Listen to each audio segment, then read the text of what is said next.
Hello, everyone, and welcome to the latest edition of the Max Sport My Motivation campaign. My next guest is Leinster rugby star James Lowe. James, you're very welcome, and I must say it's really good to be on here now and chatting with someone who has just been back training and is actually out on the pitch and playing a sport, because for so long we were just chatting about lockdown and trying to second guess what was going to happen. But you guys seem to know you are back on the pitch.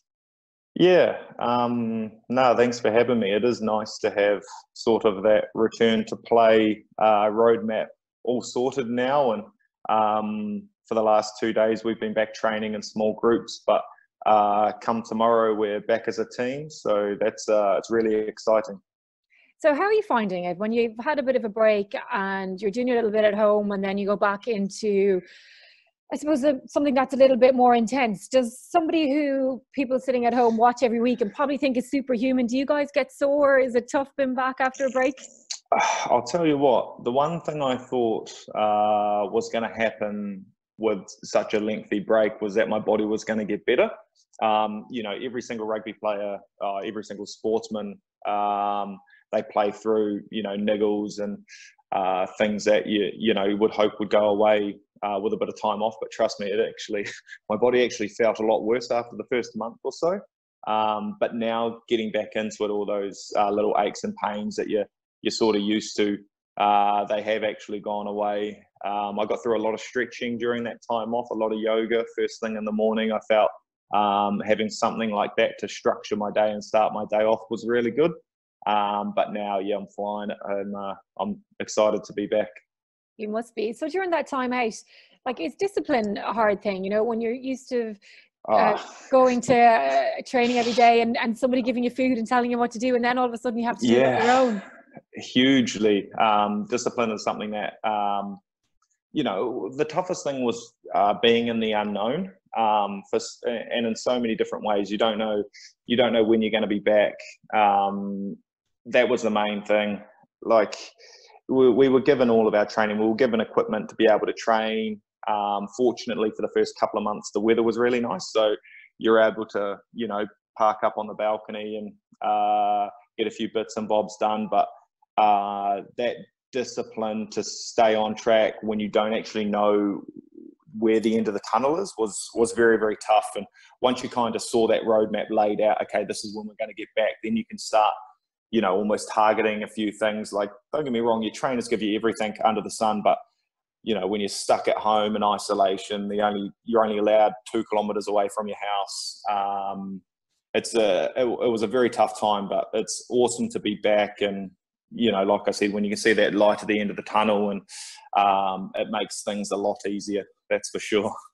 So you guys are lucky, you're professional athletes, so you're going into a setup where everything is catered for just in terms of protocols, but you still have to adhere to the protocol. So what kind of things are you doing that maybe you didn't do before that are now starting to become part of the way we live our lives? Yeah, the whole social distancing is huge, even back at training, you can almost feel like you're comfortable. Like, that is our bubble. The boys that we train with, but still you have to adhere to government guidelines, etc. And not even handshaking. Like, that's the first thing I wanted to do when I got back. I wanted to give everyone a hug, but everyone's keeping their distance. You're wearing your masks when you're inside, when you're not training. It's a bit of a one-way system, sort of walking in, walking out. It's like a conveyor belt.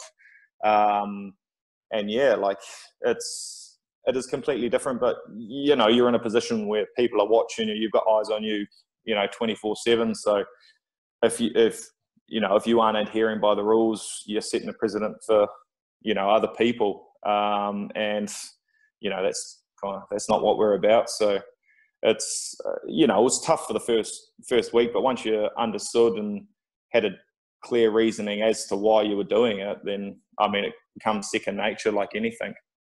So what happens when you score a try then? How do you celebrate? I don't know. Like, I don't, yeah. We're going to, I don't know. Like, hopefully by that stage where I'll be tackling people. So, a high five and a handshake afterwards won't look too bad on the tally. But, like, we get tested. Like, I had a test on Monday. Everyone's come back clear. So that's why we're allowed to train as a team on Thursday. So everybody who when it does come to tackling people, everyone should have been tested throughout that week and come back clear. And so it's probably as much of an impact sport, it is probably the safest place we could be is on a field with each other. Yeah, absolutely. It must be great for peace of mind to know that as well, to know that you're all been tested and that everything has been done to look after your safety, and then in turn the safety of those around you as well. Yeah, I mean, people talk about like the whole masks and everything, and like the reason why you wear a mask is I know that I don't have it, but if I do contract it and then I take it into a work environment, there's 40, 50 people right there who could immediately have to self-isolate for 2 weeks. They go home to their families, etc. And I mean, it's a flow-on effect. So it's just the basics of what we have to do now. So it's nice to have those protocols in place. So what did you miss most about playing the game that you love? Probably the camaraderie, the lads, like just being in an environment where everybody has the same, everyone's paddling in the same direction towards an ultimate goal that we set out at the start of the season. Like at the start of the season, that Christmas time is a real grind, and the fact that we'd come through that without losing, I think we had 15 games back to back without a break, and obviously the team changed throughout that quite a bit, but the fact we'd done all of that hard work to all of a sudden, we were actually supposed to be flying to South Africa, and that got canned on the Wednesday sort of thing. You're just like, okay. And, we're only just back training now 5 months later. We've done all that hard work over those tough months where, family and, it's Christmas time. It's when you're supposed to spend time with your family. We've done all that hard work to all of a sudden be told, okay, in 4 months time, we'll be back playing. I'm just excited to get back playing. Like, we've done the hard work. It's just time to get into some knockout footy where you sink or swim. One of the positives, I guess, of the last few months is that time has gone by with us just kind of sitting around waiting for things to happen, but things are going to happen soon. And you won't feel it till it's November, and you could be stepping up to play for Ireland, which isn't that far away. Like, that must be pretty amazing to know it's just around the corner. Yeah, obviously there's a few games of footy between here and then, and not trying to look too far ahead. But yeah, there are some very, very important games coming up, and you don't want to have that feeling of being underdone. But I mean, November, like you said, is just around the corner, which is scary to think. With the inclusion of Fiji and Japan coming into that sort of Six Nations sort of setup. I mean, it's exciting times. So I'm definitely looking forward to it. It really is. It's so different as well, because you're going to have games that, like Six Nations, that you weren't expecting at that time of year, and then to have this, they're saying it's a new tournament, which is, for all the sense of the word, it is this new tournament, which is quite nice to be part of something that, might only be temporary, but something new and different and exciting, and people are going to be really looking forward to it because we have had this layoff. Yeah, I mean, there's two ways it could go, like in terms of the fan base. Like, obviously people really, really want to get out and support, which is awesome, but then it could be almost that wee bit of fear. Not fear, but a very cautious approach to it. So it'll be interesting to see how they do manage the crowds, if there are any. But I mean, if there is a game being played at the Aviva behind closed doors, I know that the pubs are going to be packed. So yeah, it's a super exciting time, and I mean, it's come around very, very quick as well. Like you said, November is literally around the corner. It is nice to have those fixtures in the calendar, and you mentioned some big games there as well. You have the Munster game to kick off in August, and then you're going to have Saracens. For you, like, it's hard to see fans been really at anything for the foreseeable. For a fan favourite like you, will that be kind of weird? Yeah, but it's something obviously you have to get over quite quickly, and just, I mean, I fully understand that there's a high possibility that there aren't going to be crowds at these games. And I mean, a flow-on effect of that is, I mean, it's going to be a lot quieter, but then you have to be more dominant on the pitch. Like, you have to you have to really stand up and make sure your voice is heard. That's a huge part of it. It's the fact that we managed to qualify first and we're playing at home against the defending champs in a quarter final of Europe, but there's no crowd. That's a weird thing to sort of wrap your head around. But I know well and truly that especially all the Leinster fans will definitely be well and truly behind us. There'll be messages of support, I'm sure, and I don't think it'll be quite like the English Premier League when Liverpool won it, but with flares and everything outside the stadium. But I'm sure there will definitely be crowds in the pubs cheering us on. How do you feel about the fake crowd noise?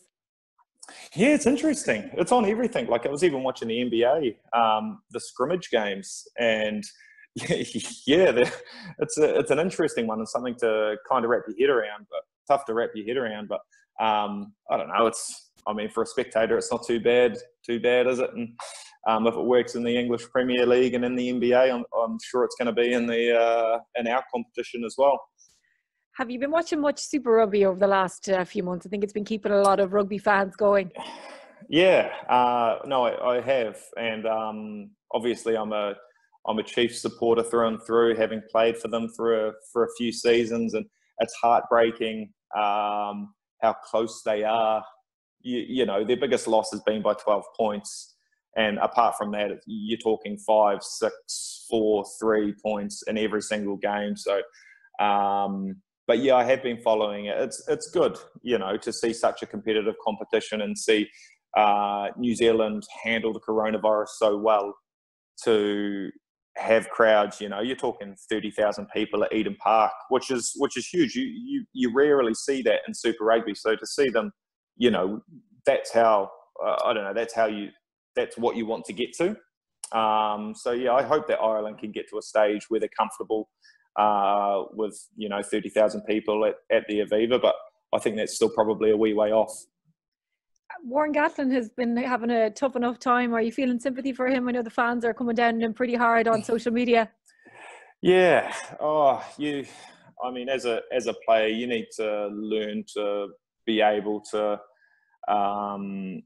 understand that with the highs and lows of any professional sport, there's going to be people who are going to speak their mind on many platforms, and I'm sure he doesn't read too much into it. But at the end of the day, it's been, they're so close, and when I look at the games and when I watch the games, it's ill discipline here and there, but they're missing some key players in some key positions. Like they don't have any locks at the moment. When you had Brodie Retallick, one of the best locks in the world for the last 7-8 seasons, and all of a sudden he's gone. He leaves a huge hole. They're a bit light at hooker as well, and that's your set piece right there, your hookers and your locks. So it's heartbreaking for me personally. So I can only imagine how Gats feels about it all. Okay, we're always talking about people coming down, going northern to southern, and the other way around. Is it hard to go back, do you think? Yeah, of course it would be. Though when I explain to people back home, like the difference between the stereotypical Northern Hemisphere rugby compared to the Southern Hemisphere rugby, like in the Northern Hemisphere, the thing is that you play a lot of your rugby actually in winter in wet, rainy conditions. So you have to adapt how you play. There's a lot more kicking. It's a lot more pressure footy. Set piece becomes such a huge factor. And then when you talk about when New Zealand play, the winters aren't as wet. When they do play in them, they play a lot of their rugby into summer, in autumn. Weather's a huge factor, and they want to throw the ball around as well. And I guess as a coach, when you think about Gatland, he's been in Wales for a very long time, very, very successful coach, originally from Hamilton, where the Chiefs are based, and probably bringing in a few different ideas and aspects that he's achieved with Wales to a whole different environment. So there is that teething period. But when I looked at the Chiefs at the start of the year, they were playing so well. They'd beaten the Crusaders. They'd beaten all the Derby teams, your New Zealand teams. So this COVID break is, I don't know what it's done to them, but they've come back a little bit. Yeah, they've come back and they're a different beast at the moment, which is, yeah, like I said, it's heartbreaking for me. I'm too passionate, still too attached to the team. I suppose it's that thing that everybody tries to figure out, is how to maintain momentum. And I'm sure for lots of teams who are coming back from a COVID break, who might have been flying beforehand, that's probably a bit of a worry for them in all sports, like not just rugby. You know, we saw it in the Premier League as well. Not everybody hit the ground running afterwards. So it's just another aspect of preparation that you're trying to get right. Yeah, and trying to stay on top of it. Like, we're in the exact same position where we'd been flying pre-COVID, and now, you know, we've had 5 months off. So it's about getting that cohesion back as quickly as we can. So then we do, when everything starts back up, we do hit the ground running. I mean, everything's been in place. We've had all the training schedules put in front of us throughout this whole break. Like, it's up to us now to mentally be able to get back to a place of where we were, knowing when we were in such a good position. Like, that whole campaign through Europe, we managed to go to France, we managed to you know, win at home, win comfortably, and get that number one spot. But it's going to be a whole different ball game when footy comes around the corner shortly. Yeah. There's going to be so much of it as well, because, you know, there's just this congestion, and like it's grand for people to be sitting at home watching it, loving it, you know, rubbing their hands together, like, you know, Six Nations games in the winter and so on. But like, for people that have to, and Champions Cup and Pro 14 and this new tournament, for someone that has to try and play in as many of them as you possibly can, like, physically, it must be a bit of a concern for you. Yeah, physically and mentally in a lot of ways, you know. Like, when you think about it, we're literally starting rugby in August, and there's not going to be a proper break until, you know, July next year, which is huge. And the intensity of the fixtures as well. It's not, it's not the start of the season. It's literally, we're going into finals footy, straight back into the start of another season. And the start of the season is hugely crucial. You know, you want points on the board early. It doesn't matter what opposition. So the fact that you're going from such an intense period straight back into the start of another season is something that, you know, we're never going to handle again, or hopefully not have to do again. So, you know, rotation will come into play. But fortunately enough, at Leinster, there's depth chart, or a scary depth chart, you know. So hopefully won't be playing too many back-to-back games, but you know, you'll do what you're told and step up when you need to.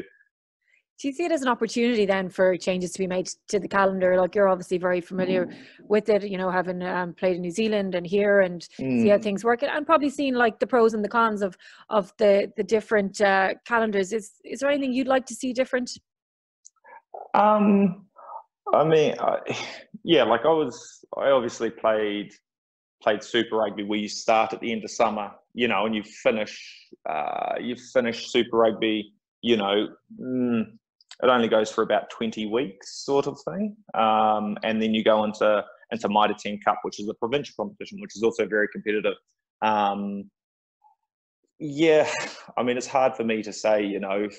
The toughest thing that I actually find is playing over Christmas. I obviously, as a spectator, it's awesome, you know, the fact that Leinster play Munster on Stephen's Day. I mean, it's awesome for the spectator. But I mean, when I first came here and I sort of looked at that Christmas schedule, I was really like, surely not. We're not playing after Christmas, are we? Or we're not playing on New Year's Day, are we? Like, that's something that I really struggled with. But you just, you know, you get over it and you get used to it. That's what you sign up for as well. I would like to see a universal calendar. I mean, that's just my personal preference. I think that it's easy for me to say, though, isn't it? I mean, logistically, it sounds like an absolute nightmare, and that's why it hasn't been done yet. But the fact that if you could, you know, have Super Rugby being played the same as sort of a Champions Cup, and then you go to your provincial, and then there's an international window, international calendar, you know, but then, I mean, logistically, obviously a nightmare, and hence why it hasn't been done. But I think that there could be a good step in the right direction anyway. But I mean, like I said, I'm not the brains trust. I just run around with a football in my hand every couple of weeks. So Well, you are going to be doing that a lot now over the next few months. So just how are you going to keep fit and fresh? And, you know, there might be people watching this and could be in similar situations with their own clubs and their own teams. And we'll have a lot of games coming up. Just any tips you have to stay as fresh as you possibly can. Yeah, I think probably being able to detach yourself from the sport and get away when you can. Hobbies outside of it, if you are professional, semi-professional, being able to detach yourself and get away, whether it is only for a weekend or a day or an afternoon, that can be hugely beneficial. And that's in all aspects of life as well. If you feel work is starting to overtake everything, if you're all of a sudden, you know, you've been working at home for 3 months and now you're back in the office, you know, being able to, you know, set time aside for yourself, for your family, for the people around you, just so you can unwind. You know, you don't want it to be your one and only, the only thing, what you give all your time and effort to, because there's a lot more to life than, you know, just rugby and just sport. And so I'm a firm believer in finding hobbies and interests outside of it. And, you know, like that's how I see it. What are anyway. yours? What do you do then outside of rugby?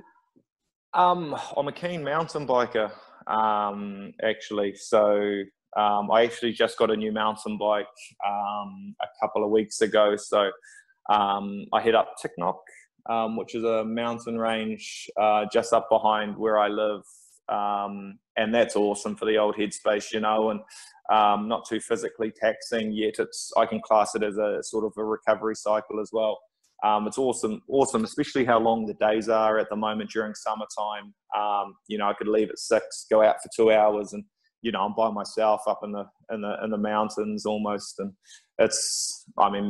mountain biking would be my wee escape at the moment, that's for sure. Absolutely. Sounds good. James Lowe, thanks so much. And we wish you the best of luck over the next few months, because it is set to be a very exciting time for rugby and for you as well. Thank you very much. Cheers, guys.